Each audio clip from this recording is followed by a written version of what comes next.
J'aimerais vous parler d'un terme très important en sanskrit, rasa. Rasa signifie saveur, mais signifie aussi jus et essence. Rasa, c'est le terme que l'on utilise pour parler des saveurs de tous ces aliments. Mais lorsque nous assimilons ces aliments, nous les transformons en notre essence. Et la saveur de notre essence va dépendre de la saveur des aliments que nous ingérons. Notre humeur, notre joie de vivre, notre vision de la vie va vraiment dépendre de ce que nous mangeons. Et ces choses-là, maintenant, ont été démontrées scientifiquement parce que l'on sait que 80% environ du neurotransmetteur sérotonine est lié à notre digestion. Et notre microbiote a une influence phénoménale sur notre état d'esprit, bien plus que le contraire. C'est-à-dire que notre mental a une influence bien moindre sur notre microbiote que notre microbiote a sur notre esprit. Donc lorsque l'on dit que notre système digestif est notre deuxième cerveau, on pourrait presque dire que notre système digestif est notre premier cerveau. Car comme vous le savez sans doute, énormément de neurones sont partagés par notre cerveau et aussi par notre système digestif. Mais ce sont des propos un petit peu complexes finalement pour parler de quelque chose qui est bien plus naturel, car depuis que l'homme, l'être humain, connaît le feu et qu'il a été capable de cuisiner ses aliments, il a pu vraiment trouver beaucoup plus de temps pour faire d'autres choses et développer les arts et la culture et d'autres occupations qu'il ne pouvait pas faire avant lorsqu'il fallait qu'il mâche pendant des heures et des heures par jour, comme certains primates, des racines et des fruits qui n'étaient pas comestibles, vraiment comestibles, sans avoir été d'abord cuisinés. Donc la cuisine ayurvédique est une cuisine qui préconise plutôt l'alimentation cuite, pas trop cuite, mais cuite.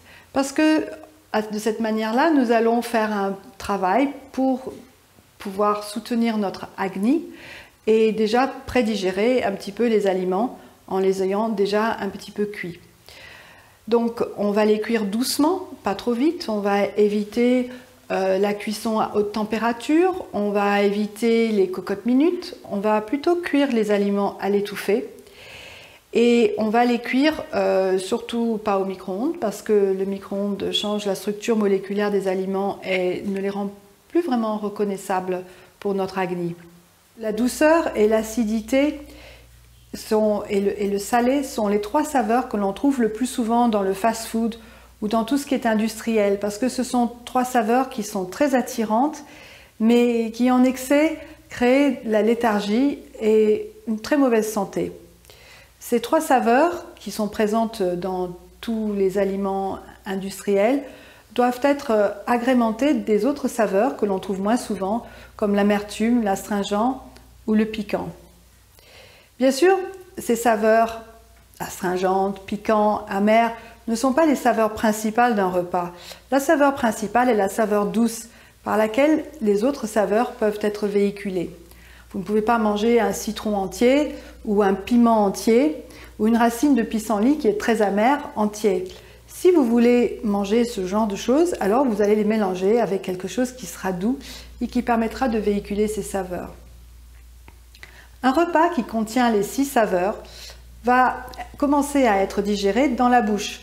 Notre langue est prévue, il y a plusieurs autres qui sont prévues pour savourer les 6 saveurs, pour pouvoir goûter les 6 saveurs. La première saveur que nous goûtons se goûte du bout de la langue, c'est la saveur douce. C'est la saveur du lait maternel et c'est la saveur qui plaît le plus.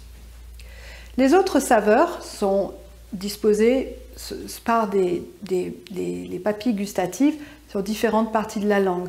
Le contour de la langue va être plutôt la saveur acide. La saveur piquante va être la langue dans son entièreté. L'amertume plutôt vers l'arrière de la langue. Donc le fait de bien mastiquer et d'accueillir ces saveurs dans notre bouche au début au moment où on commence à manger, va permettre d'envoyer des messages dans notre système digestif pour préparer les enzymes, pour préparer Agni à accueillir ce repas. Un repas qui est constitué des 6 saveurs va être un repas vraiment nourrissant. Un repas, j'aimerais dire, réjouissant. C'est-à-dire qu'on se sentira content, léger, et on n'aura pas besoin de dessert, et on n'aura besoin de rien de plus pour être bien. Donc essayez de penser à ces 6 saveurs lorsque vous préparez votre repas. C'est très facile d'ajouter quelques gouttes de vinaigre de cidre, qui est un très bon vinaigre, parce qu'un très bon probiotique, hein, le vinaigre de cidre, ou quelques gouttes de jus de citron pour apporter un peu d'acidité, un petit peu de grenade, ou un petit peu d'orange, ou un petit peu de pomme, ou quelque chose qui peut apporter de l'acidité. Lorsque je vous parle d'orange et de pomme, bien sûr, j'entends pas une pomme et une orange entière, mais quelques petits morceaux de fruits mélangés avec les salades, par exemple, peut apporter beaucoup d'agréments et sans vraiment perturber votre digestion.